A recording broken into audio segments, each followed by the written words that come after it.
السلام علیکم ورحمۃ اللہ وبرکاتہ۔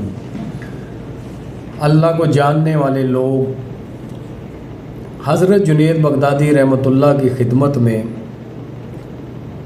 کچھ لوگ حاضر ہوئے اور رزق طلب کرنے کی اجازت مانگی۔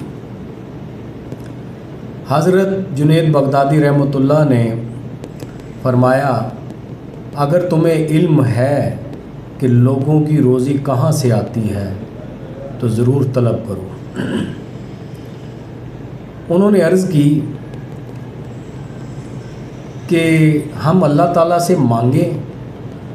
جواب میں حضرت جنید بغدادی رحمۃ اللہ نے فرمایا کہ اگر تم سمجھتے ہو، جانتے ہو کہ اللہ نے تمہیں فراموش کر دیا ہے تو تم ضرور اسے یاد دلاؤ، جبکہ ایسا نہیں ہے۔ تمام کنبہ مخلوق اس کی ہے، ہر ایک کو کھلانے والا پلانے والا وہی ہے۔ پھر انہوں نے حضرت جنید بغدادی رحمۃ اللہ سے عرض کیا کہ تو اس کا مطلب یہ ہے کہ ہم گھروں میں بیٹھ جائیں اور اللہ پر توکل کریں؟ یہ سن کر حضرت جنید بغدادی رحمۃ اللہ نے جواب دیا، معاملہ خداوندی میں تجربہ کرنا اس کی قدرت میں شک کرنے کے مترادف ہے۔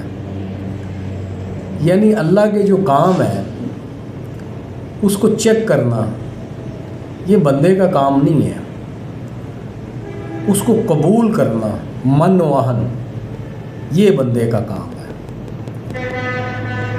تو پھر ان لوگوں نے عرض کیا کہ کیا ہم ذریعہ اختیار کریں؟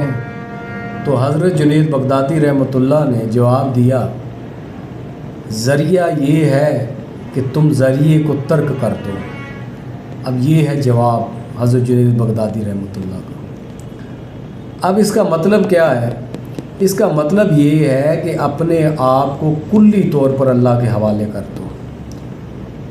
اگر تم ایسا نہیں کر سکتے تو ایسا کرنے کی کوشش کرو، اور اگر تم اس کوشش میں کامیاب ہو گئے تو یقیناً تم ہی اللہ کو جاننے والے ہو اور تم ہی اللہ کو ماننے والے ہو۔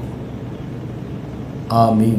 اللہ تعالیٰ ہمیں اللہ کو جاننے کی اور اللہ کو ماننے کی توفیق عطا فرمائے۔